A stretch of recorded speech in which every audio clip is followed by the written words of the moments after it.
Hello and welcome to Get Your Second Wind. I'm your host, Dacia Moore. I'm a licensed professional counselor and a championship mindset life coach, and I'm so glad that you're here on today's show. It is going to be a great show for you. You will benefit from this.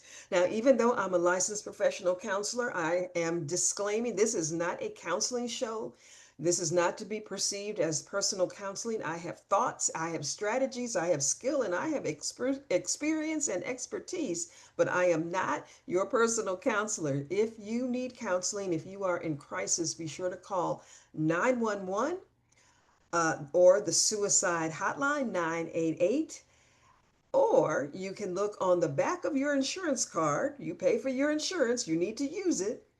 Look on the back of your insurance card under mental health benefits or behavioral health. Call that number and they will connect you with a counselor who can personally help you. So, these are just some global tips that have been on my heart. I'm a woman of Christian faith, and the Lord has been prompting me to share these skills and strategies with you, and I am being obedient. So, here I am. And this is unedited. You'll see things go wrong, but that's okay because I'm here for you to give you some tips that will help your life. Now, this is one of my mission statements. I have several, but this is one of them. I empower Christian leaders to transform their lives and get their second wind through improved emotional regulation and faith based principles. And that is truth. I have several coaching clients who are in leadership, and that is exactly what I'm doing with them. And that's why I want to do this with you. I want to help you get your second wind. Second wind is a marathon term for a runner who is running a long race. And we know this life is a long race, this life is a marathon.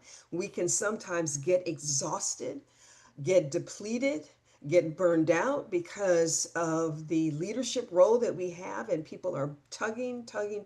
And it could be that you are not setting good boundaries. You're working too much, you're not resting. I don't know. That's for another episode. But we are going to talk about that because it is important to have endurance and perseverance, but rest is also important. But a marathon runner who's running a race, he or she has trained for that race, okay? She didn't just jump into the marathon without training. So it takes time for training.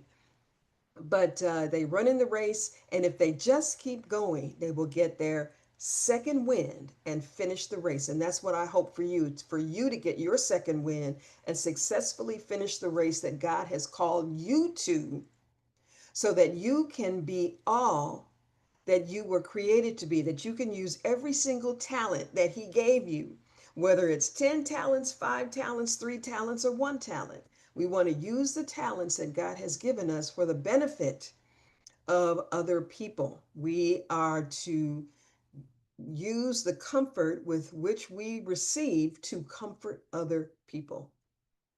So, in the last episode, we talked about personal leadership. Okay. What is personal leadership? That is leading yourself and in your personal life. You probably have gone to lots of workshops around professional leadership, and that is important as well. If you are a leader on your job, there are skills that will help you to become a better leader. But there are also skills that will help you personally. And if you are helped personally, you will be a better leader professionally. I love this quote. Where did it go? It talks about, here it is.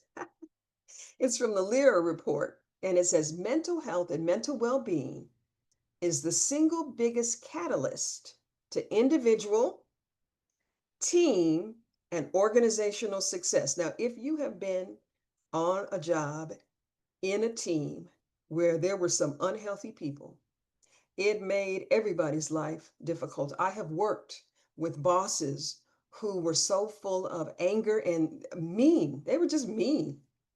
She was just mean. And, a lot of that I think had to do with her personal life.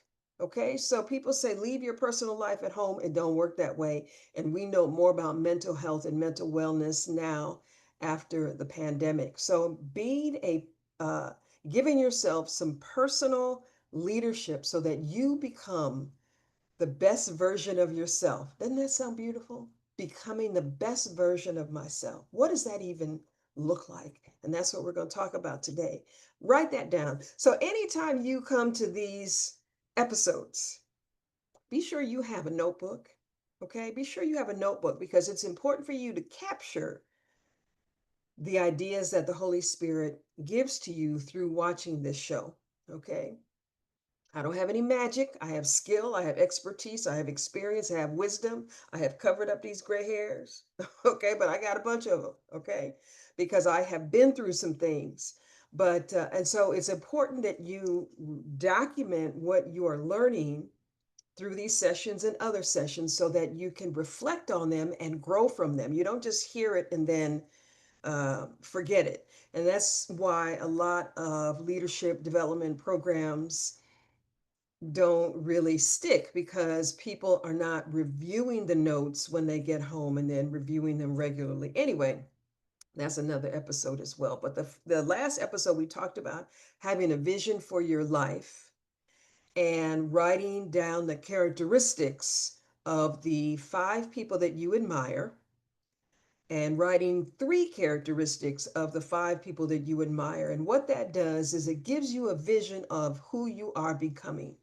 You are becoming something, whether you intentionally do it or whether you're just kind of floating through life and, just living day to day. I am a woman who believes in learning. I'm a continuous learner, and I believe in being proactive, and I believe in moving with intention and focus. And so it's important that you are, in order to have a vision for your life, you have to have an idea of who it is that you want to become. So when I did this exercise many, many years ago, there were several people that I admired. And one was Dr. Zalima Harris. She was the president of the community college at which I worked, and she had such grace and such poise and very politically astute. And I love that about her. I never got a chance to tell her that, but I admired her so much, and we became friends for a short period of time until she moved away. And so that is what I have tried to adopt in my persona. But there's several other things that I tried to adopt as well. And that's what I want to talk to you about today. Today's point is, hopefully you did the activity. And today's point is writing out some affirmation cards. I like to use index cards. I've got I've got a pile of index cards that I read in the morning and a pile, probably around 10, that I read in the afternoon. And these have to do with who I am becoming, who I want to become better at, or what qualities do I want to improve in my life. And that's your activity for today. So, I'm always going to give you some work to do because becoming your best self takes work. It doesn't just happen. It doesn't just fall on you.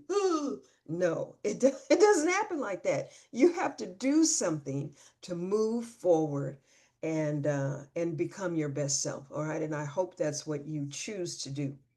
So I have these index cards with different characteristics that I want to become better at. And I'm going to share some of these with you. Some I'm still working on, and some are just continuous. We are going to be learning and becoming our best selves for the rest of our lives. Can we agree to that? Let's shake hands. Okay, we're shaking hands. We are becoming our best selves every day for the rest of our lives. That is just how it is. We will never attain perfection, but you can become better than you were yesterday. You can become better than you were last year by incorporating some affirmations that support that desire. Okay, first it takes the desire, and then it takes the affirmations where you're planting new seeds of who you are becoming and rehearsing those new seeds every day. See, the problem that we have, I'm going to make a note of this because we're going to talk about negativity bias and pessimistic thinking. We have to talk about that, not today, because that is a topic unto itself. Um, so I'm writing that down so I'll have something for you in the future. But If you think about your thinking, you probably think a lot of negative thoughts throughout the day and you don't even realize it. We're going to talk about self talk, but reading your affirmations every morning and every evening plant positive, optimistic seeds of who you want to be. You're calling to your future self, and your future self is saying, "Hey, here I am," and you're moving toward your future self. So I'm going to read you a few of the cards I have written down. Your activity for today is to write down at least five.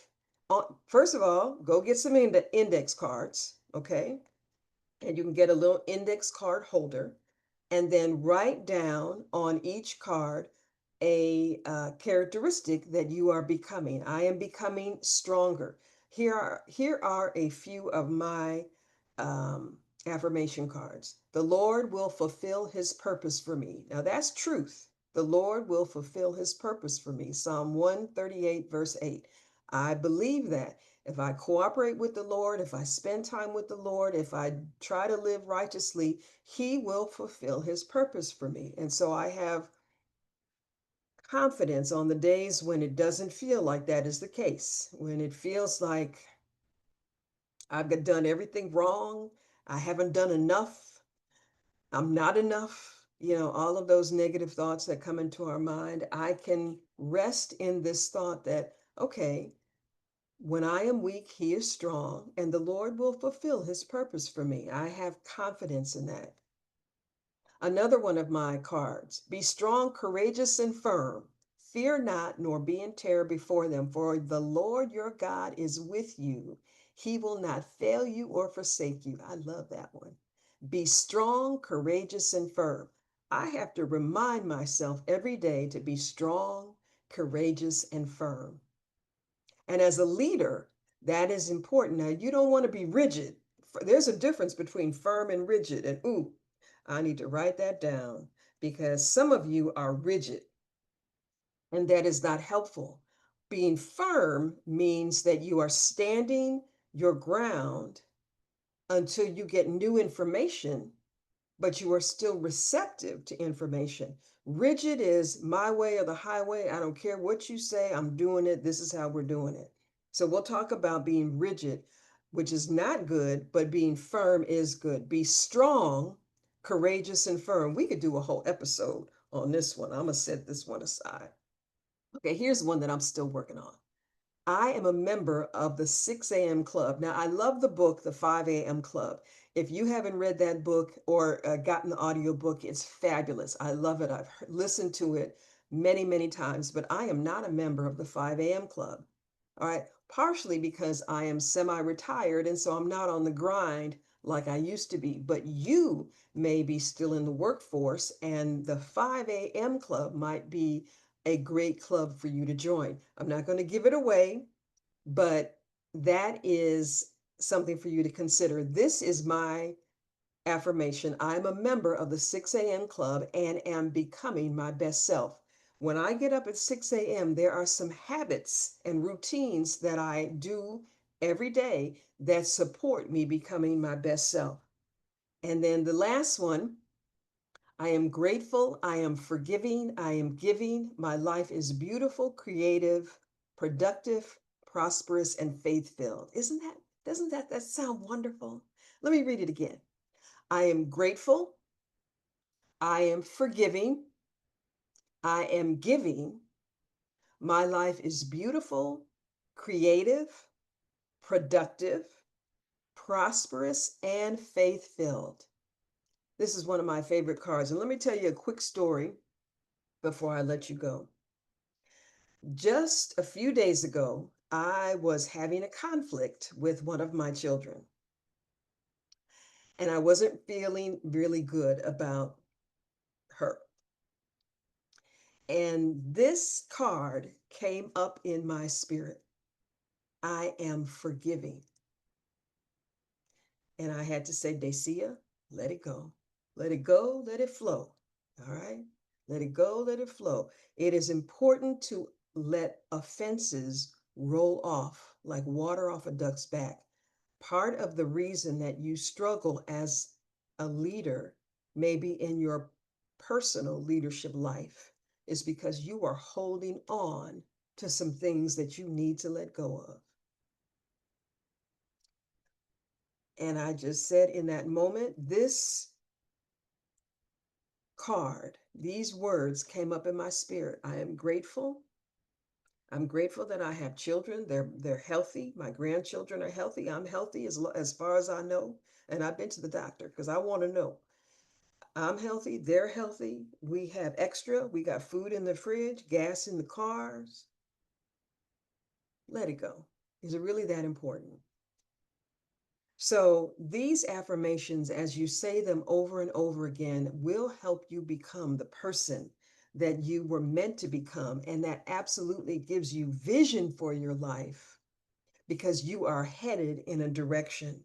It takes some discipline. And, that's again another episode. But I certainly hope that you have benefited from today's episode. So, your assignment is to get index cards and write down your affirmations, one per index card. These are just four of the ones I have. Put it in your own handwriting because there's energy that is transferred when you look at your own handwriting. I know some people put it in their phone.